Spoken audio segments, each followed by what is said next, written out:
ikastetxe mailan egin duzu erronka. Ikastetxeko irakasle guztiak segurazki ez da zuen bezain prestatuta igual balioak lantzeko, ez? Edo ez daukate hain presente, ez?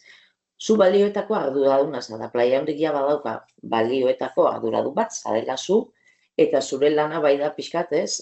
Beste zikloak eta irakasle guztiei be pixkat biztaratzea balioak daukaten garrantzia gure ikasleentzako. Nola izan da prozesu hori? Ze zailtasun izan dituzu, izan baldin badituzu, edo nola izan da prozesu hori? Beste irakasle guztiak tiratzea, beste ulertaraztea, edo ulertu da bien ondo, edo... Egia da, ez dela prozesu errez bat, hau lehenagote, ni sartu horretik hasi zen prozesu bat izan zen. Hasieran hezkidetza taldea zena, gero balioaken bihurtu zena, hori hasi zen lanketa bat egiten ODS-ekin. Bai, astero bidaltzen ziela irakasle guztiei, ODS bakoitzen inguruko materiala, eta hor bai, irakasleak ikusi behar zutenea, ODS horiek lantzen zituzten edo ez, eta lantzen bat zituzten nola egin. Eta gero prozesua berdin egin zen balioekin. Bai, eta horrekin lortu nahi zena zen mapa bat, aber ziklo bakoitzen zer lantzen zen, eta nola. Hor zailtasunak izan genituen mapa lortzeko, zatik irakasle asko, ez zuten nahi. Eta aurten bai eraman digu hausnarketa bat egitera. Ea zen garrantzitsua iruditzen zaien balioak lantzea eskolan edo ez. Hor topatu ginen ere, jende askorekin esaten zuela beraien DCB-an edo kurrikuluman balioak ez dela agertzen, orduan ez zutela egin nahi. Orduan balioak, zedini arduraduna naiz, baina talde bat dau, taldeen babesa garrantzitsua da. Hortik, esan genuen, individualk ezin dugunez utzi bakoitza bere zikloan egiteko zati bestela. Ez dugu ziurtatzen gure ikaslek, eskolakin lerrokatu dauden balio batzuk lantzea. Esan genuen, guazen egitea, saietzea, eskola mailan zenbait gauza. Eta aipatu dudan erronka, gero erronka zero ere dugu, kurtso hasieran egiten den balioaken inguruko erronka zero, gauza ezberdinak. Eta hoxe, egia da garrantzitsua dela balioak talde bat egotea, gure ikastetxean lerro estrategikoa balioa da, orduan horretan indarra jarri du, baina zaitasuna badaude. Eta zaila da batzuetan zenbait pertsonekin, o irakasleekin, beraien teknikotatik ateratzea.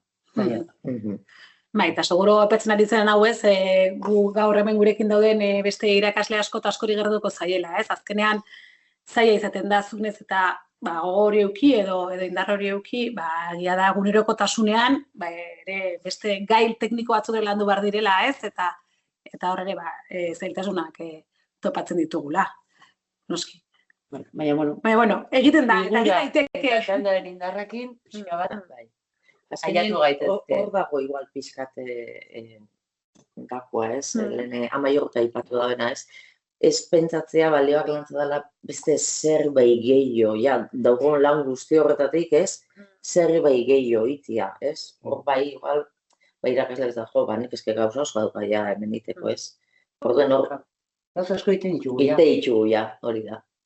Iten ditugu, eta askotan konturatu barik. Hori izena jarri, ez? Eta azkenean, konstiente egin, ez? Eta irakasle taldea konstiente baldin bada, zer landu nahi dugun, eta nola, azkenean, ez? Impactua, handiagoa izan hori, ez da? Ez azkenean, zugere ise bere ipatu dezulen, ez? Igual, konturatu zeratela zuen ikasleak zean istasun dagoen, ez?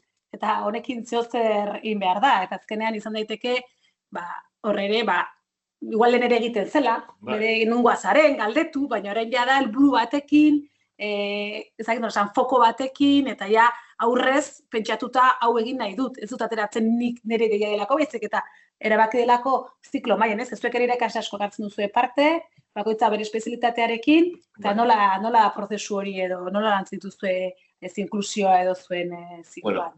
Gure zikluan, gure eskolia hainbeste ziklo daoz, oinar eskola bidezik eta erdi maila, erdi mailan bostalde. bestetan goi mailan 4, orduan gauz deskonektata modura. Da hona hauntzen hasi gara. Da orduan inklusioarena etxe genduan. Zaitxe, guria derrigorrezku zan, guria zan, bazuk imagina, etxia telatutik hastia. Torri lehenengo gunean, Pedro, zukaldea Pedro, bera, ja tenemos. Orduan, ez ginen ezagutzen, taldeak emerzidean, hor biharrizan horrek etxe utzun, hori zen, ekintza bat, zer etxia ezagutzeko, eta taldea, pertsonak ikusten, taldeko pertsonak. Orduan hasi ginen etxen, baina pixkat orokorrian. Eta hori balizuari buelti monda, baina ikusten zu, zelako importantia dan. Ipintzen duzu 5 pertsona mai baten, ez? Eta esan biharrian bakoitza zer dan, edo bestia galdetzia, da nor zara, eta ze pentsate oso, eta ez? Eta lehenengo eurak ezagutzen dira. Eta gero urtetzen dizenean, etxen gabe, bestia aurkezteran, pixka naturalago etxen dabe. Batek urteten bada, etxen dago, igual lotzatuta askok ez da urteten. Guri etorri zago zetia, igual esaten. Hala zuzinatu paper baten 60 pertsonen aurrean hitz egin dudala. Nire psikologari eramateko, bai, sinatuko du naizuna, sinatuko du. Ez, baina, eta beste batzuri, igual euren hizkuntzia, igual Marrueko bai, zailtasunak edo, zailtasunak dauke, baina gero euren artia, igual berbatzen da, eta euren hizkuntzi da zeozer eskutua, ez? Da gero azten zari neurakin, kei pajaru, eurak pozik sentitzen dira. Usta jake, eta gero beste bat zorten zehaz, nire herrizan Paraguai nola letzen esaten da. Ordune, tontamente, da gero ez da ekimen baten asuntua. Gero izaten da egunero horrean. Bai, da biharkotua edo, Bai.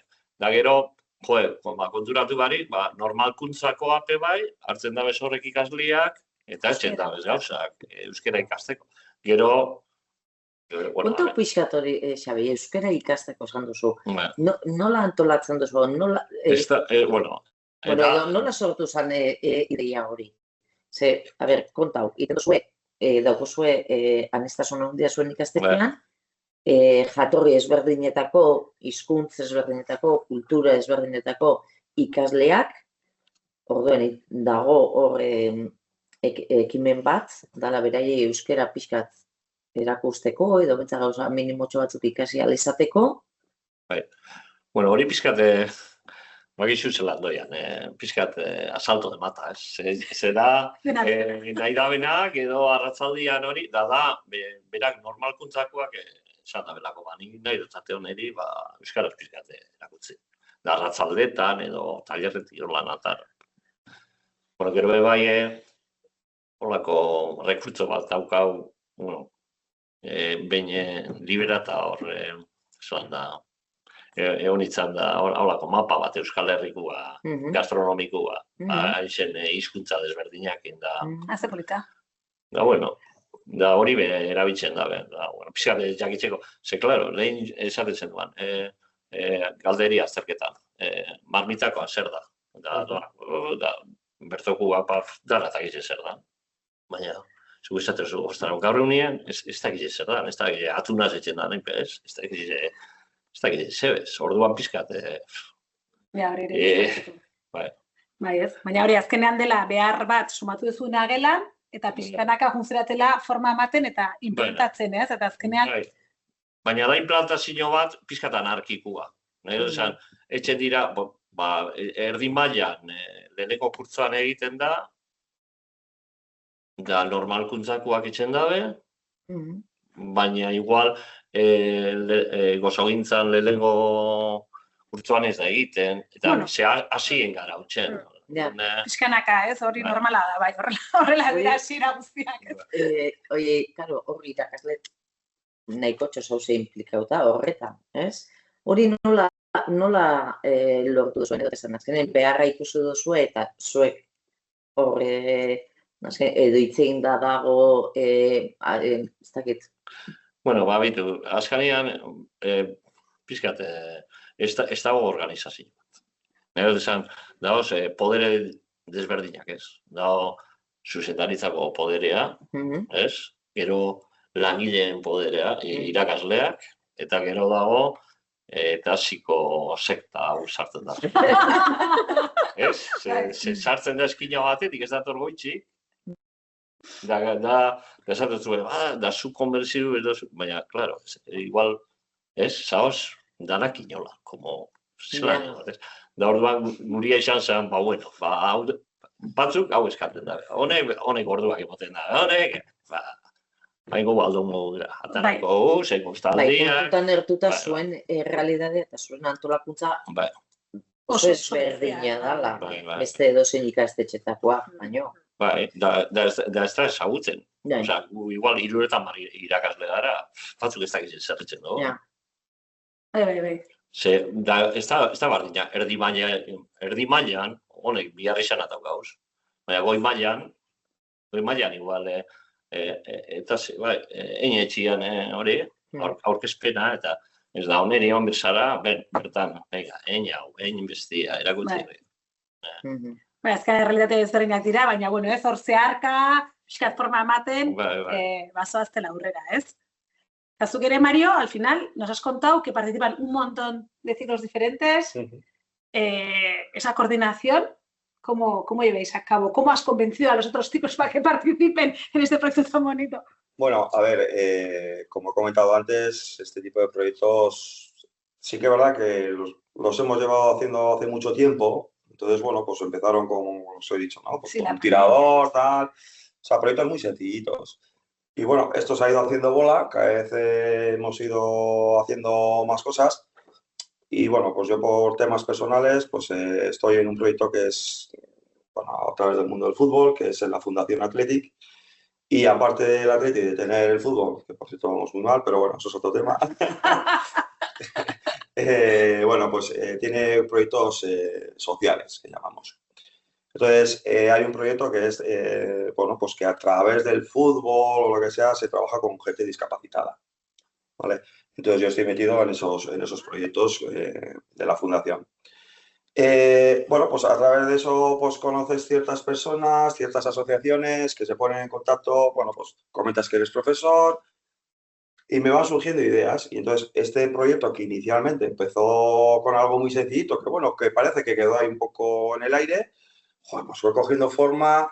Luego pues también a través del tema, claro, pues el peso del Atleti, pues a través de las redes sociales tiene mucho peso, tiene mucha visualización. Vas haciendo, se ponen en contacto contigo ciertas asociaciones. Y bueno, lo bonito de todo esto es que, bueno, pues hay asociaciones que nos piden proyectos personales para una persona en concreto. Eso es, ¿no? Que ¿vale? va a necesitar. Eso es. Entonces, claro, alguien que tiene una discapacidad y necesita una silla de ruedas, eléctrica o lo que sea, esa silla de ruedas es para todos la misma, pero las discapacidades son diferentes. Claro. Entonces nos piden algo personalizado para una persona en concreto. Es una movilidad o lo que nos pidan. ¿Cuál es el impacto o cuál es el tirón que hace que los compañeros e incluso los alumnos funcionen? Es que ellos, el usuario al cual le vamos a dar esa solución, viene y nos cuenta, ¿vale? Obviamente aquí no hemos traído un bebé, pero nos cuenta qué dificultades tiene su día a día y nos cuenta o nos pide de alguna manera ayudarme. Yeah. Y hombre, yo creo que no hace falta empujarle a nadie, joder, y más si encima ya te metes con niños, joder, yo creo que no hace falta hacer mucho para que la gente ayude. Dice, hostia, yo voy a ayudar si yo puedo hacer una cosa que es fácil para mí, porque realmente esto que ves aquí, que es muy aparatoso, para nosotros es realmente sencillo. Hacer esto, mecanizar esto, son formas muy sencillas. Hacemos, a nivel técnico, hacemos formas mucho más complejas.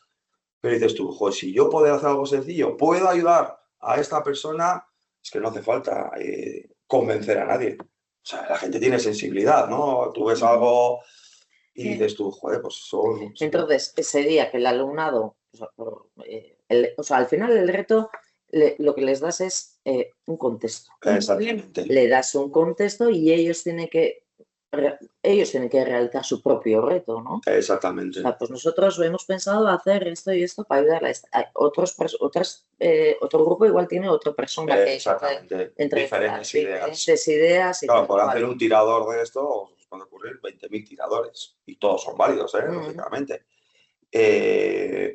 Sí que es verdad que en el famoso ETASI, claro, yo también juego un poco, como soy coordinador de ETASI, pues también juego un poquito a llevarlo a mi terreno, ¿no? Como comentaba el compañero. Sí que es verdad que el proyecto de ETASI, una de las claves es poner una historia, vamos a decir, que les atraiga de alguna manera. Hijo, qué mejor historia que venga el propio protagonista. Eso es... Y además creas ahí también un poco esa creatividad de cada uno, diseño, desarrollo de propuestas y luego ya ejecutar algo real. Es que habría que ver el silencio que se genera en el alumnado y en nosotros personalmente. O sea, cuando esa usuario o usuaria habla, claro, es una realidad que muchas personas desconocemos. O sea, igual hay gente pues, que por lo que sea tiene algún familiar o amigo que pueda conocer, pero muchos no conocemos esta realidad, no conocemos las dificultades. Luego muchas veces escuchamos, ¿no? Que las aceras no están preparadas y, joder, lo ves en una persona y dices, pues que aparte de las aceras hay muchas más cosas que necesitan. Y es una realidad que desconocemos. Que estés trabajando, por un lado, la inclusión, la comprensión a una dificultad que te es desconocida y además la solidaridad, ¿no? El dar de ti para ayudar a esa persona. Y con algo, o sea, algo fácil para nosotros técnicamente resolverlo. Y eso no hace falta decir más. No.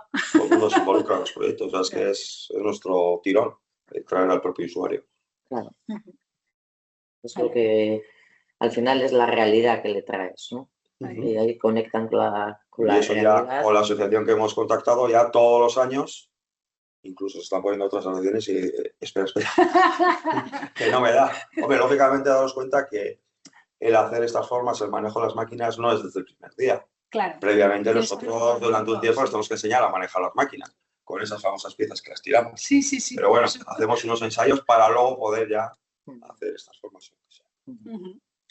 Egia da, mundu guztiak ez daukala igual olako emaitz, emaitz politik, ez? Osea, azkenean balioak lantzeko aukera desberdinak ematen duzkola, modu desberdinetan posible dugula landu, Mariok ekartzen duzkona oso ikusgarria da, eta benetan, dauko zuen implikazioa eta dauko zuen presentzia, balioak garrantzitsua dira lantzea ikasleekin, izugarria da, eta azkenien zure tirakada hori ez, nabaritzen, eta gero, ziklo desberdinak dira, eta zuek azkenean ataratzen duzu, produktu edo zerbait oso ikusgarriak, baina badaz beste modu baten bebai inpaktu hori lortu aldugula, ez?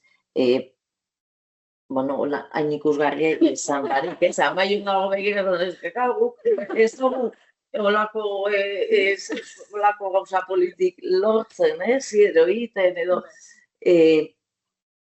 iten dozuen zerbait bada, baina inotzen aldetu pixkatez, inpaktua, ze inpaktu lortzen duzu. Azkenean, emaitzak, baldin badauko olako emaitz politikusgarri real bat,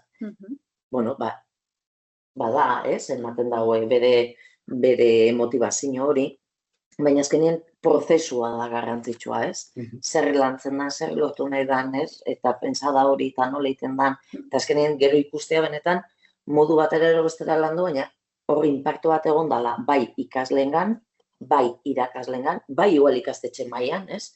Zuen kasuan, prozesua da garrantzitsua, hor ematen dut zuen, eta nola ikusten duzu? Ikusten duzu hor egon dala inpaktu bat, eragin bat egon dala?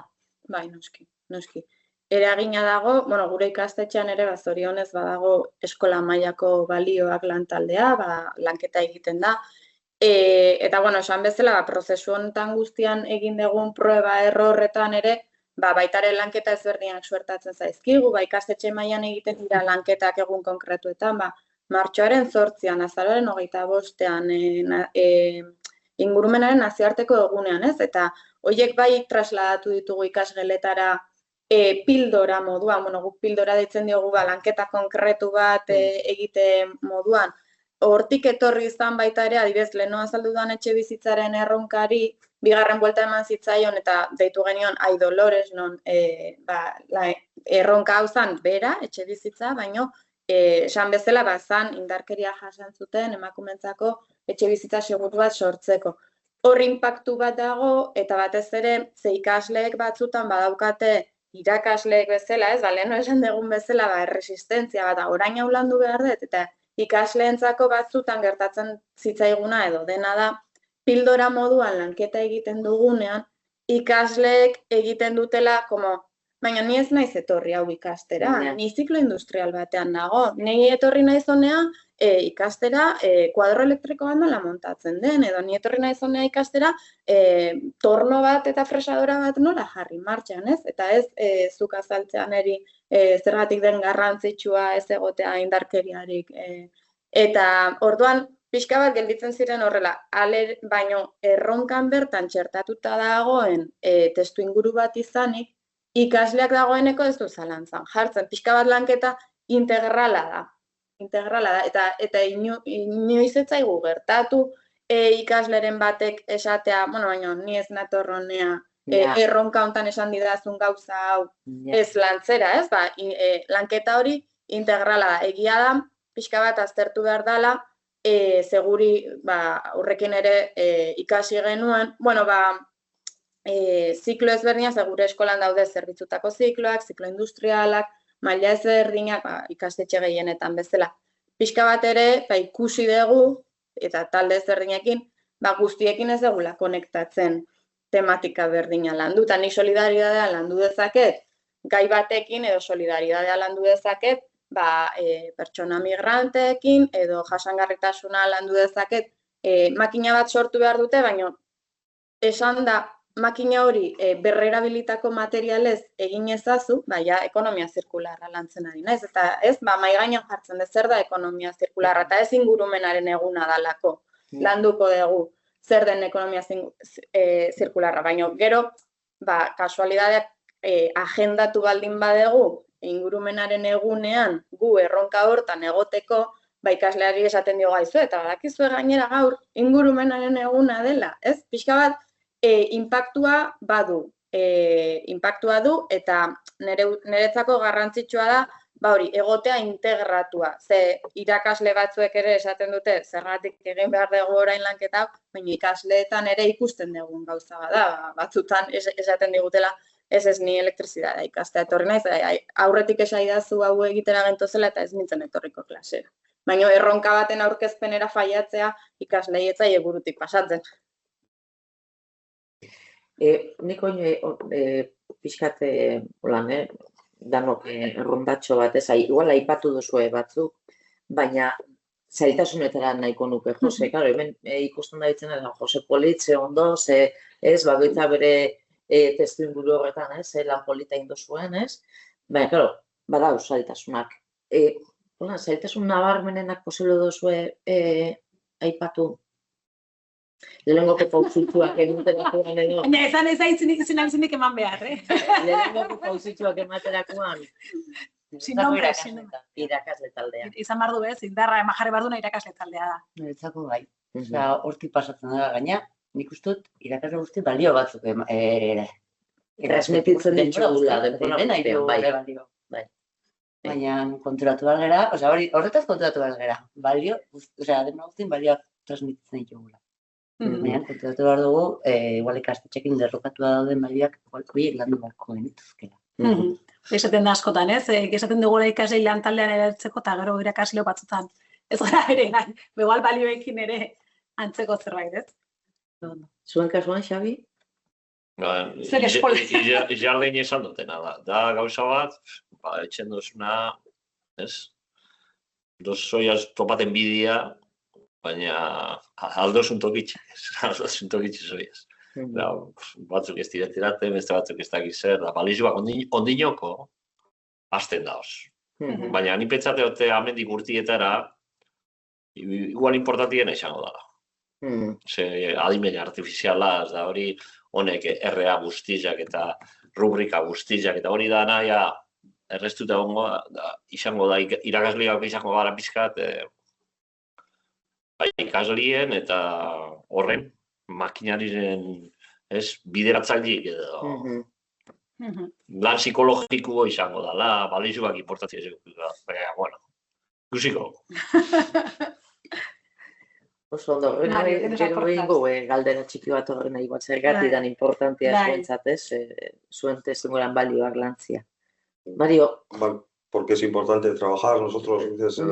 ¿Qué dificultades has notado? ¿Y por qué? Las dos. ¿Qué dificultades has notado? Porque claro, hacer todo esto parece sencillo, tú lo cuentas sencillo, pero... Bueno, pues como han comentado antes los compañeros, pues al final el sistema cada vez nos pide más, sobre todo el tema de burocracia. O sea, claro, hay que justificar los RAs, el no sé qué, y joder, me estás metiendo esto. Pues es un poco lo que la gente es un poco más reacia. Pero bueno, con una sonrisa pues alegras muchas cosas. Es un poco así, soy un poco zalamero. Pues un poco... También sabes a quién tocar. Al final, pues intentas hacer un poco un efecto dominó. O sea, lógicamente, como os he dicho antes, ya llevo muchos años. Lo bueno que tenemos en la escuela concertada es que el personal siempre es el mismo. Siempre hay variaciones. Entonces no es que partimos todos los septiembre con muchos cambios de caras. Entonces ya nos vamos conociendo y sabes a quién tocar, a qué puerta tocar. Y ese tocará otra puerta, ¿no? Entonces al final conseguimos un efecto dominó. Entonces un poco es una estrategia comercial que suelo utilizar yo, ¿no? Pues primero toca las puertas, que sabes que te van a decir que sí, ¿no? Exactamente. Pues es como cuando vosotros me propusisteis venir aquí, ya sabéis a dónde tocar. Y luego, bueno, pues la otra pregunta era que por qué creo que es importante esto. Bueno, pues yo creo un poquito, también como comentábamos, el tema de cada vez más inteligencia artificial, cada vez las máquinas trabajan más solas. Entonces, yo veo que las empresas miran mucho, lógicamente, que es por su negocio, pero los alumnos y alumnas que tenemos hoy en día son los que mañana van a manejar la sociedad. Y si en algún momento les has hecho despertar algo a nivel solidario, pues a lo mejor el día de mañana se pueden acordar. Seguramente no el 100%, pero bueno, si llegamos a un tanto por ciento y vamos haciendo ese trabajo inicial, que aunque parezca que no es nada, ese sirimiri, ¿no? Que vamos y a lo largo de las generaciones, que luego el día de mañana van a manejar la sociedad, van a ser empresarios, van a ser jefes de taller, van a trabajar, van a tener un grupo de trabajo. Entonces dices, bueno, si haces buenas personas, que es realmente lo que nos piden las empresas, no nos piden técnicos, nos piden buenas personas. Y es un poco el lema que tenemos nosotros, buenas personas y honrados ciudadanos. Que parece que hoy en día el tema de la honradez, pues no se estila mucho, ¿no? Estamos viendo en la sociedad cómo hay muchas cosas raras. Entonces, bueno, pues si nosotros podemos aportar algo, pues bienvenido sea. Y si llegamos a un tanto por ciento, y ese tanto por ciento cada año, entre todos, en este caso, en la FP, pues vamos un poco todos al unísono, pues joder, conseguiremos que estos jóvenes que el día de mañana van a manejar la sociedad, pues poco a poco.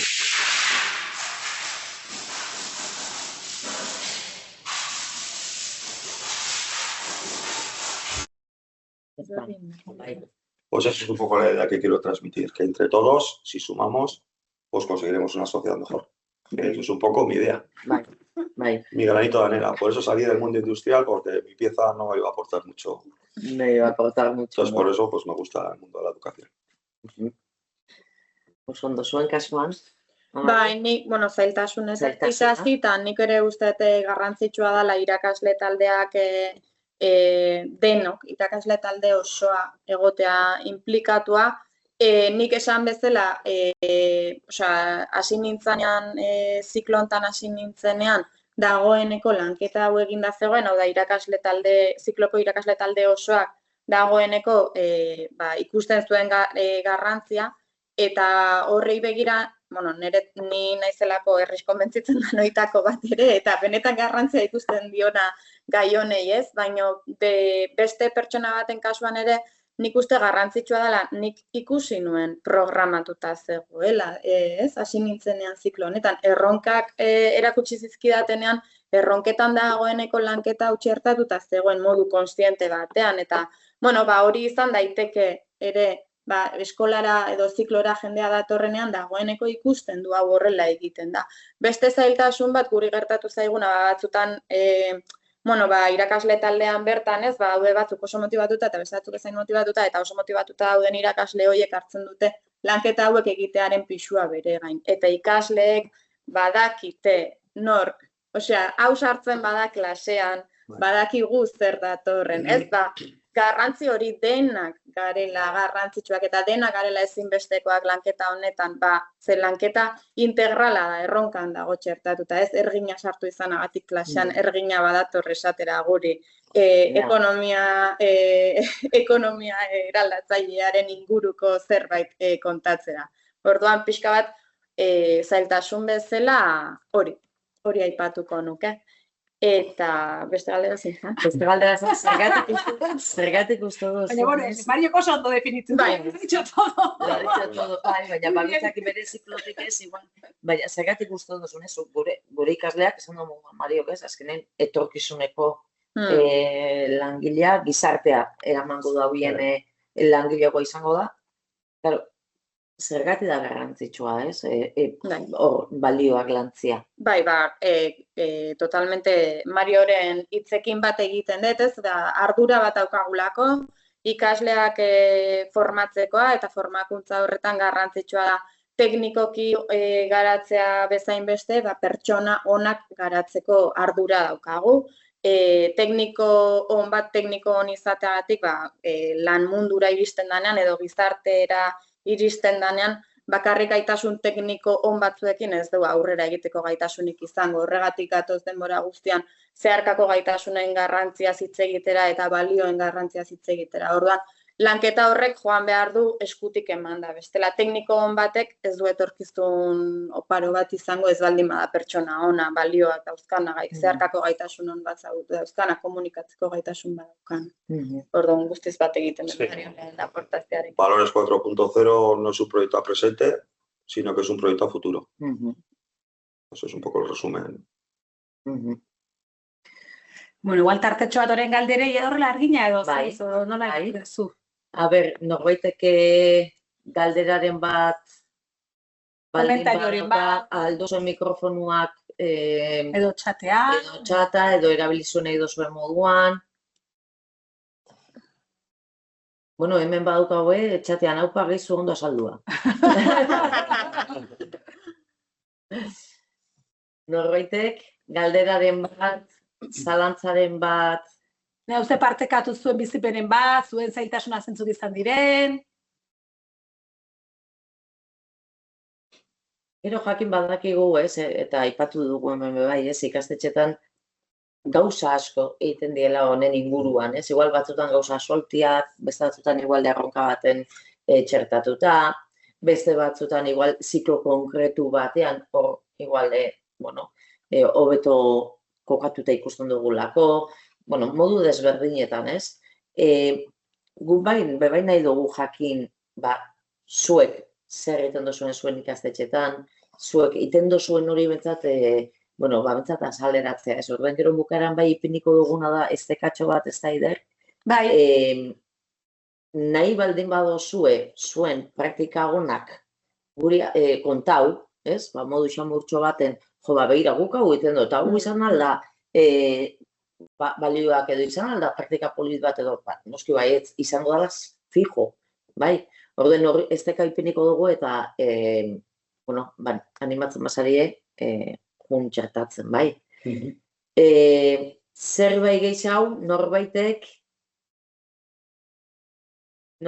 galderatxoren bat, zalantzaren bat, arduraren bat, Mario Kondo azaldu du ikasgelan sortzen den ilusioa besterik galdera. Nola hartzen dituzte zuen ikasleak ekintza hauek? Bai, Xabi, Amaiur eta Mirenek. Nola hartzen dituzue? Zuen ikasleak nola hartzen dago ekintza hauek, miren, zuen kasuan? Claro, nik aipatu duana izan da eskola mailan izena egin zen zerbait, ez dakit ikasle guztiek nola hartu zuten, balorazio positiboa egin zen orokorren. Ni nire zikloko ikasleek egia da esan gizarteratzen gaude, guretzako inklusioa lantzea egunerokotasun, teknikotan dago inklusioa. Igual, solidaridadea ez dugu horren beste lantzen teknikoki, baita, bai, beste erronka batzuk egin txugu solidaridadeakin. Neriak oso ongi, baina... Eta ikastetxen mailan beho, jaso duzuen pixkatzei... Balorazioa oso positiboa izan. Gazapian bildu ziren, oso positiboa izan zela. Eta irakasleen... Irakasleak ere bai. Bai. Onka hori... Eta holako gauzatxo bat, erronkatxo bat, ez dut, baina azkenean lan handia dala, ez? Eta, asko mobilizatu bidala gauz asko. Baina azkenean, igual hori egite horrek beste irakasle talde eta irakasle ikusten dabe, ostras, merezi du, ez? Egiten da, begira ze lortu dugun, ez? Begira ze ondo egondan, begira zen gauza ikasi dugun, ez? Honetzako, garrantzitsua da, zetik, hau ere ikusten zen. Beste urtetan, bilketa egon da azken bost urtetan. Honetzako, horren parte sentitzea ere, horrek ere motibatzen du. Zerbaiten parte izatea. Egia da, garraioak etortzen dira eta itunte hau. Baiet, beraiek egiten dutela erronka osotasunen. Beraiek izan dira zerbaiten parte. Eta beraiek egin dituzte kartelak, ez dakitze honen jeri, bilketa bat, beraien beharren araberako bilketa bat. Xabia, zuen kasuan, ikasleak. Galdetzen duzko hori, ikasleak azkenean nola hartzen dabe egiten dituzuen ekintzak. Inklusioarena ondo, nahiko ondo joan da. Baina solidaritatearena, ez ikasleak. Ikasleak etxen dabe, baina ez dira konstiente. Ez etxen dabe jateku, laguntzeko dala. Baina laguntzeko nori edo zer. Orduan, egon gara pentsaten, datorren urterako hori lagun artearekin harremana sortu da eurak etortzia eta aldi bere geuz jutia bertara. Gutako sistemiaz guk esaten batzau. Etorri ona esplikaten ez dakiz zer. Orduan 14 entzungo da bestiak ez. Orduan pentsatu bertara joan elkarrizketa batzuk egin eurari zelako sentia da. Da ganera, eurak adoz da. Podcast batzuk grabatu. Bai, tipo dokumental txiki bat emondua. Da ganera, bertan egon izan neskiaz berbetan, bera bolondresa zan. Eparka hoi, Xabier, zuek eramaten duzue ez dugu eramaten, eurak. Bera eramaten dabe. Eta menu horiek nora doia, zeinentzako die. Horre doia gustora, gaueko zentro bat da. Gaueko zentro bat da, hor dago, edo inmigranteak, edo kalean biziren jendia, edo... Ez da guna etxe. Egoera... Momentu. Zauzgarriak. Ez. Eta nahi zutena da pixkat ikasleak jakitea zertara. Eta zer pentsatzen duten bertan dago zenak. Eurak. Eta aldi berean, ia bolondresa dizeles batzuk. Da hor, lagileak eta beste batzuk voluntarios. Horrek, eurak esplikatia, zer dan voluntario izatia. Baina hori historia da. Datorren ikasturterako helburu modan dugu zuen. Bai. Gero arazua, gero ez dut esan, baina arazo egon ez pentsaten. Zuk esan zuna, guk plantilla bat daukagu, beti gure arazua izaten da, aiaten Aragon, azterketak amaitzen dira, etxen dugu batzarra, balioen batzarra, bestin batzarra, dana ondo, irailean hasten gara, hasten da folloia, hasten gara... Eta asmo guztiak... Hori etxeko zan bai, noizen gogo, ez dakit. Egunero zenbat menu ataratzen duzu, egunero zenbat die. Guk etxen dugu 500 unibertsitaterako. Izia 200 eskolako ikaslientzako. Da gero beste jantoki batu beste 20 piku. 700. 700 da... espero da. Zuen kasuan miren, esan duzu, iten duzuela, Hori, ONG edo elkarte ezberdinak etorri ziren eskolara eta horre egoten da. Osea, hartu eman egoten da. errealitatea eskolara ekarri, ez? Fiskalen Mario P. hori aipatu da, ezta? Yo creo que eso es un poco la clave de estos proyectos. El alumnado también, a través hoy en día de las redes sociales, está acostumbrado a ver cosas tan impactantes que ya no le dan sentido a través de una pantalla. Pero el traer esa realidad, verlos, sentirlos, olerlos, es diferente. O sea, dices, joder, es alguien real, no es una pantalla. Yo creo que es bastante más impactante. Muchas ideas estamos cogiendo, todos, todas, de todo lo que le estáis contando. Y está la gente pensando, pues yo en septiembre voy a programar, luego a ver si sale. Pero ideas, hay muchas aquí. Bueno, así se empieza, ¿eh? Sí se empieza, con las hay que ideas decirme las luego, ideas. a ver, no va, realitatea. Luego, poco a Hay que poco. meterlo en el set, Hay que meterlo en el set. Amaio, zuen kasuan pixka eta aipatu duzue, bai, ez? Bai. Azkenien ikasleak nola hartzen duten, karo, strukturatuta baldin badago, eta hor baldin badago txertatuta baldin badago, ez? Azkenean. Bai, lanketa ez dute zalantzan jartzen. Egia da, batzutan taldearen arabera, naiz eta ziklo bereko ikasle taldeak izan, urtetik urtera eta gizarte eraldako errontan ere, inkietude ezberdina dauzkat, ez? Orduan, agian urte honetan funtzionatu duenak, hemendik 2 urtetara ez dute erakargarritzat ikusten, eta zirekin erronkanen azalpenak moldatzen goazen heinean, pixka bat berritzeko bezala, pixka bat ere asmatu behar dugu konektatzen ikasleekin zerk deituko dien atentzia. Argi daukagu, guk programatuta daukagu, lehenengo mailako 3. erronkan, landuko dugu solidaridadea. Bale, baina solidaridadea lantzeko modu ezberdina daude eta gai ezberdina daude. Orduan pixka bat asmatzea da. Hortik nun ikutu ikaslearen motivazioa. Bai. Eta urtetik urtera pixkat hori ez, importantea dabe bai, berriro jartzia pixkat mai gainean, Xabik esaten duen, bilera, baina hitz egin behar dabe bai ez. Aberrez, nola, nedot esan, zer funtzionatu du, zer ez du funtzionatu, datorren ikasturterako nola posible da hau doitu, edo nola hobetu, edo nola egokitu, ez? Pixkat zuek egin dozuena, hau egiten dugu, baina guazen konstiente itera, hau nola doian, zer realitate, ze onura dakarren guk egiten duguna, ez? Azkenean, ez? Bilar daukagu bileria. Oso ondo. Zidea ateratzen dire. Bade, zerbait gehiago, norbaitek? Galderarik? Interesgarriak izan dira, ekarpenak. Beste galderarik norbaitek, zalantzarik.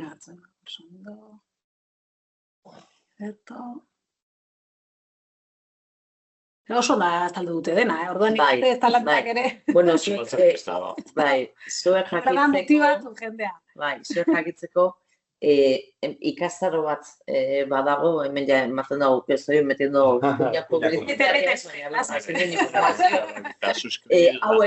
Hauek guztiak ikastarotik pasa dira, ez? Eta azkenean ikastaroan, ikastetxen errealidade ezberdinak ikusteaz gain eta partekatzeaz gain, pistak edo lanketa txukiak iten ditugu nola txertatu balioak egunerokotasun horretan, hemen aipatu den moden xirimiri hori ez, azkenean ez, bustitzen dabiel hori, baina konturatzen ez gaela ez, azkenean estrukturatuta dago, pentsatuta dago, ez eguneroko horretan lanketa egiten da, lotu aldi egun bereziekin, errealitate ezberdinak ekartzen diez, eta konturatuari bazaitz balio batzuk lantzen, konstienteki, ez?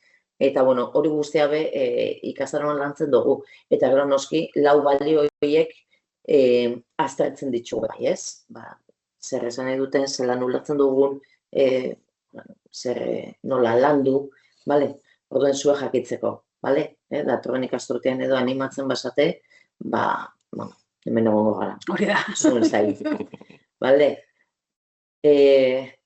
Listo? Listo, ez? Listo, zer nahi duzue azken mesutxoren bat eman entzuten da ditzen edo Animatu nahikoa, denak, ez? ez? Bai, nik uste animatu eta hori, beldurrik gabe. Bai. Beldurrik gabe, ikastaroan esan bezala, bueno, nik nire esperientziatik baliabide interesgarriak eskuratu nituen ere gero ikasgelan erabiltzeko garrantzitsuak, eta animatu, ez dala inbesteako, egunero itzen dugun gauza. Garera, hobeto sentiduko dira.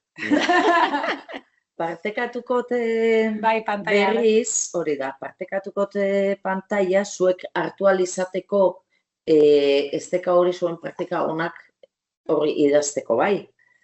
Orduan, a ber, etxoen, betarrekoz. Etxoen, banagota. Hau da, ez da? Bai, partekatzen da pantaila. Manoia, Vale. Minututxo bat, Bueno, Vale. pues yo por Ikusten da, resumir, mientras vas poniendo, Sí.